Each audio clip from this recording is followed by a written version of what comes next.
The last time I created a video like this, I was informing y'all that I had been diagnosed with a brain tumor.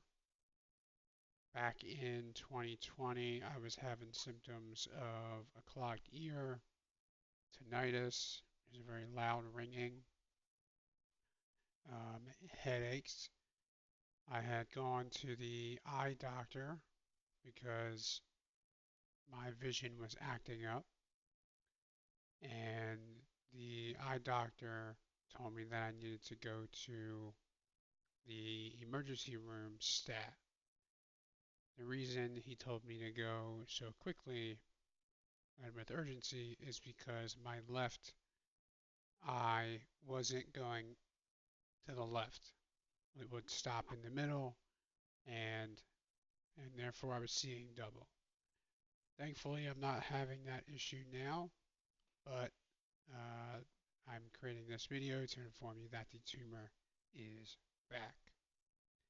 Um, the last time the tumor was in the base of the skull, so on the left side.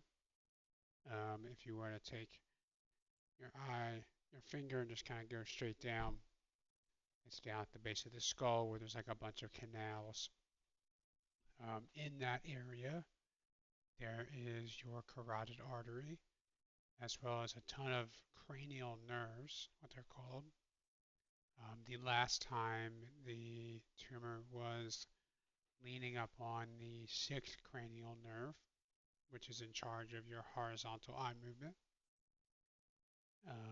The tumor last time was kind of like a solid ball. It didn't really tentacle out at all.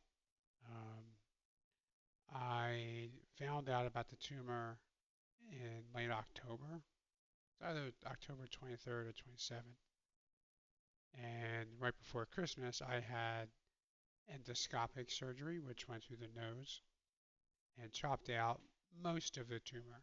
I don't recall 100%, but I believe the number was like 96, 95, something like that. After the surgery, they stitched me up, stapled me up, gauzed me up, and then I was in recovery for about a month and a half or 2 months. And then starting late February, early March, for like 8 to 10 weeks, I did Proton Beam Therapy. I did the surgery at Georgetown down in DC, and then I did the radiation over at the Inova Schar Cancer Institute in Fairfax. I was never convinced. Doctors are very specific, very intentional with their communication, and it was never certain that they got 100% of it. Um, so I kind of figured it was a matter of time before it grew back. Um, Fast forward, I've had 5 years of remission and fairly healthy living, no side effects, nothing like that. Fast forward to April of this year, I started getting severe ear pain and headaches. I went to an urgent care and they gave me some ear drops that seemed to fix the ear issue. Fast forward a month and it's all back. So then we're in about May, late May. I went to Thomas Jefferson and they scheduled a CAT scan and a brain MRI. After getting those done, it is clear that the tumor is back. And it's a little bit more complicated this time. So as I said, last time it was kind of just like a ball, and it was leaning on the carotid artery. It was leaning on the sixth cranial nerve, maybe some other nerves, but that was the main one. So the doctors were hesitant, and not hesitant, but extra cautionary, extra cautious when it came to surgery because they didn't want to mess up the artery or disable the nerve completely. This time, the tumor is branching out a little bit. So in the base of your skull, there's a bunch of canals and different your artery goes through one, you'll and excuse me in advance if I'm butchering the explanation for anybody uh, uh, medical based with more experience, but some of the other canals is where your nerves go through. Last time it was the sixth cranial nerve. This time it's the ninth, 10th, 11th, and 12th. Not so much the 11th, but a little bit, and then the other three. These nerves control my voice. You can hear I'm kind of like 60%. It controls my breathing, my lungs, my ability to swallow. When you swallow, there's like something that closes up your airway, your air pipe, whatever it is. Like that nerve is one of those nerves. Um, Numbness, it's all pretty numb here. Going up, it's all numb. My gum going back, this one is all completely numb. Um, excuse me. I've got the ear pain again. This time I have pretty bad migraines every night. Sometimes it takes me out for like a day or two, unfortunately. But, all in all, not too bad. So I have surgery scheduled on the 28th, so a little less than 10 days from now. I have a procedure on I think it's the 23rd. It's this upcoming Thursday called, I forget exactly what it's called, but it's essentially a balloon artery procedure. So the tumor this time, if you think about your carotid artery, it's going up, up in your skull. The tumor is wrapping around it like a wire. And then it's also branching out into the canals that the arteries are housed in. So this time, instead of going through the nose, they're gonna crack open the skull and go through the side. If you think, that the artery is being wrapped around, it's not fully enclosed, or it doesn't seem that way, but it's wrapping around. So therefore, some of the tumor is on the other side, I guess, the other side of the artery. So in order to get that part of the tumor, the surgeons have to move the artery around and scrape behind it, or in certain circumstances, they ideally would just cut the artery out and just go about their business. You have two carotid arteries and a bunch of, arteries in the back of your skull. Um, what the doctors want to know is if they need to, can they permanently disable the left carotid artery? Now, in order to do that, they must do a balloon artery procedure.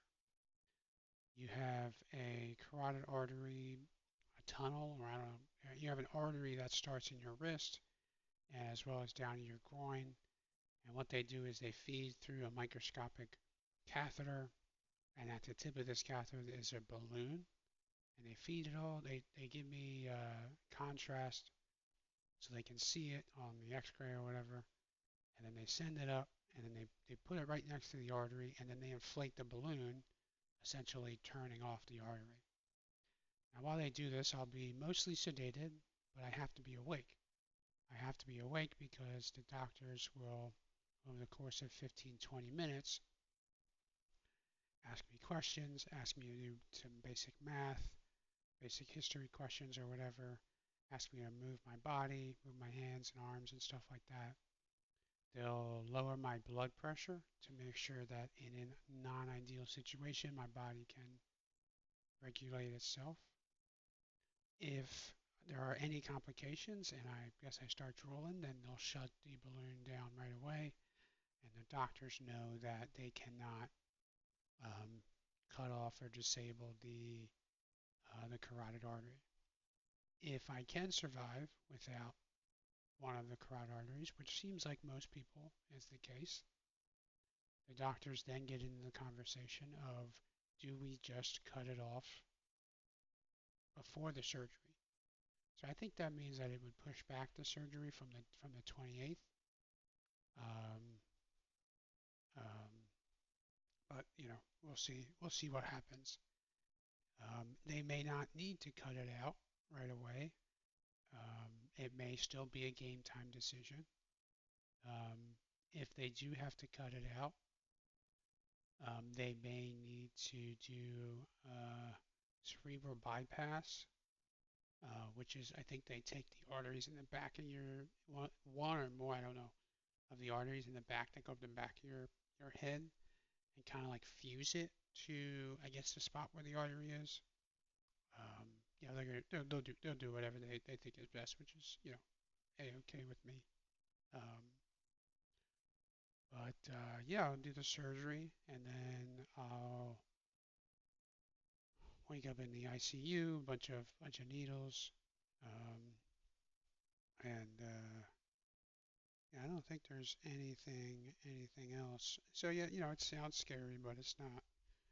I'm going to Thomas Jefferson. They are, top notch.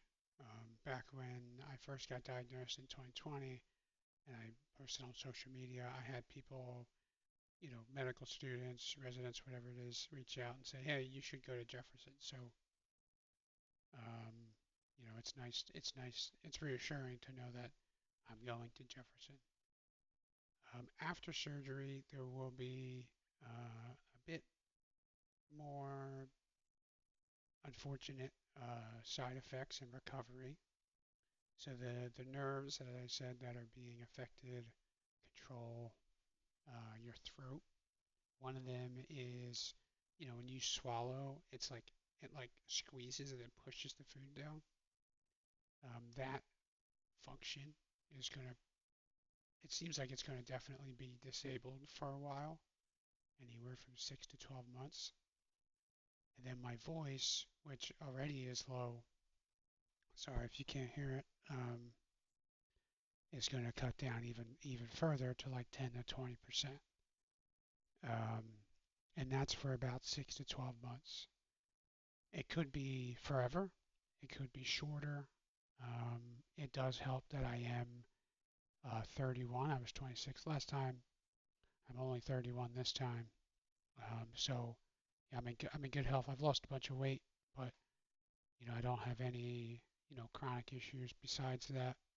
I don't smoke cigarettes or drink a bunch of alcohol or nothing like that. So my body's doing a-okay. Because the voice is no issue, but the swallowing is definitely something. And in order to get through that, I'm going to have what seems like a feeding tube in my stomach. So there's two types of feeding tubes. One that goes through your nose. I hope I don't have that one. And that was short term, which is why I don't think I will, but we'll see. And then the other one is a hole in your stomach that a bag gets attached to. If I were to have more severe GI issues, like pre-surgery, which I don't, um, then I would have a pump that would be running 24/7 or while I'm awake or whatever. That would be constantly feeding me, my food, my nutrients. But it seems like I'm going to have what's called a PEG bag or a PEG tube, which is come mealtime every 3-4 hours. I have formula. That formula is then like pumped, like I squeeze it into, I don't know, but essentially I feed it through the hole. Um, and it seems like the first week or two is going to be painful. Now you got a hole in your stomach. But apart from that, I've been talking with people on Reddit. Um, it seems like it's a pretty normal lifestyle. People play basketball, people go skiing, they swim, they go to the gym. They say they're the most nutritionally balanced and hydrated that they've ever been. Instead of you know feeding yourself stuff that you cook and you buy out and stuff like that, you're getting all of your nutrients through a medical formula. Um, so yeah, I think that is about it. Um, I'll have my grandma staying with me this time. She's a retired nurse, so she'll be able to, help with the day-to-day. Jefferson is going to hook me up with an at-home nurse for the first couple days a week if needed. Um, and I'm sure I'll do therapy for the voice and therapy for the swallowing um, as that recovers. I'm in Philly this time, so I'm surrounded by a bunch of family and friends who can help me with things like grocery shopping and transportation as needed. Thankfully, I do have insurance this time. Shout out Mel, thank you for that.